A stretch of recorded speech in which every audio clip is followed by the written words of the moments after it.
The Democrat-dominated state of Maine, it's a beautiful state, by the way, I've been there many times.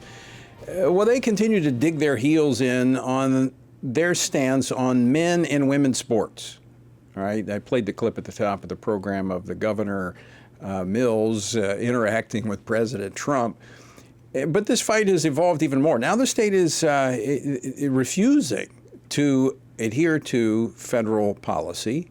And so the Trump administration is beginning to cut funds to their institutions. But it's gone beyond that. They're now silencing their own elected officials who challenge this insanity. On Tuesday night, the Maine House of Representatives censured one of its own members, Republican Laurel Libby, for a social media post regarding a transgender athlete, a man who participated in a track and field event, a girls' track and field event, and won. Just a year ago, he was participating as a male. So after being censured, she can no longer speak or vote on the House floor until she apologizes for telling the truth. Well, she's not silenced here, so she joins us now. Libby, State Representative Laurel Libby, and we welcome you to Washington Watch. Thanks so much for joining us. Thank you so much for having me. It's my pleasure.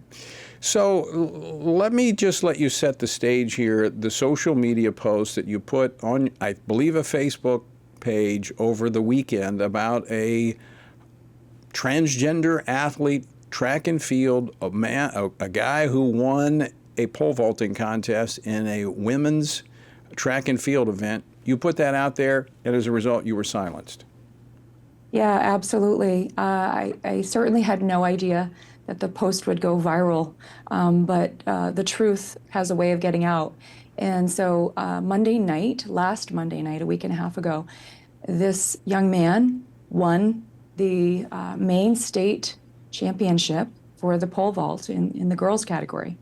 And I posted side-by-side pictures of him on the podium in 5th place as a boy last year, and then in the 1st place spot this year in the girls category. And I think folks seeing that side-by-side visual kind of was shocking to people. And that is what I have been silenced over, is speaking up for those girls who were standing there next to him in 2nd place, displaced from the top of the podium by a biological male.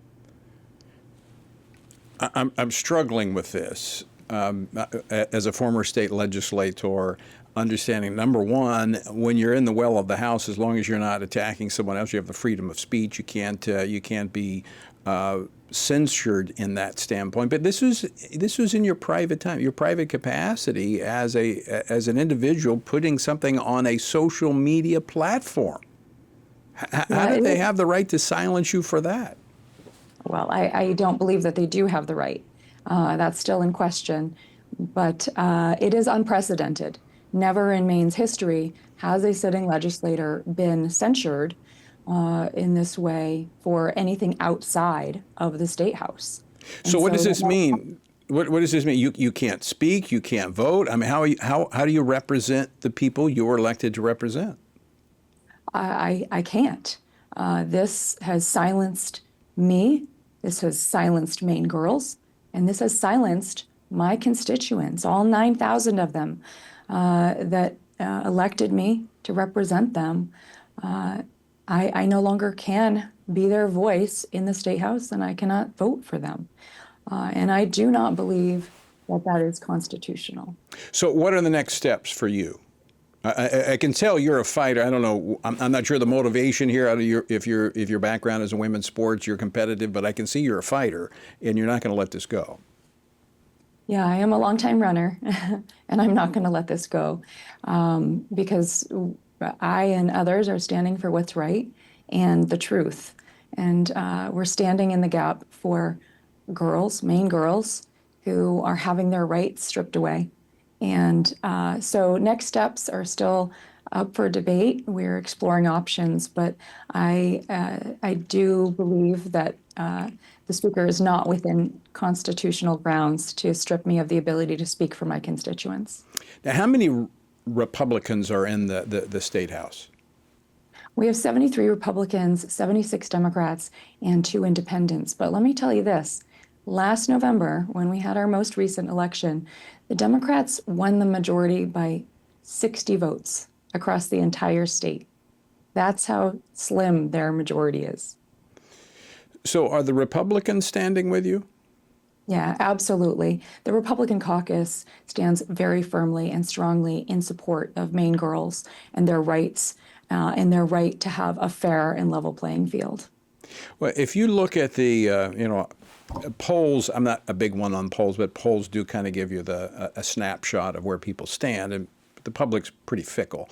But this issue is like an 80-20 issue. It was a big issue in the presidential election this fall. If they won by, a handful of votes in this last election, their future is in jeopardy, I would imagine. Well, that's certainly one of my hopes. Next year is, of course, another election year. The entire legislature will be up for a vote, and I think it's time to change the majority. What can our viewers and listeners across the country do to be helpful to you? Because I want to say, first off, thanks for standing up and fighting. I wish many of the men in Maine had half the courage that you had, because if that were the case, women wouldn't have to be competing against men in sports. We need courage, and I appreciate you having that courage to stand up. What can we do to help? Yeah, absolutely. Well, you can follow me, and I'll be putting more information up about what folks can do to help on Facebook and on X as well. So stay tuned for next steps and ways that you can help. One final question for you, Libby. How, Representative Libby, how can our folks pray for you? You may hear that my voice is a little scratchy. I've been feeling a little under the weather. So that's certainly one this winter. All right, we'll be praying for that and praying for your staying power on this and that you prevail. Thanks so much for joining us today. And again, thanks for taking a stand. Thank you.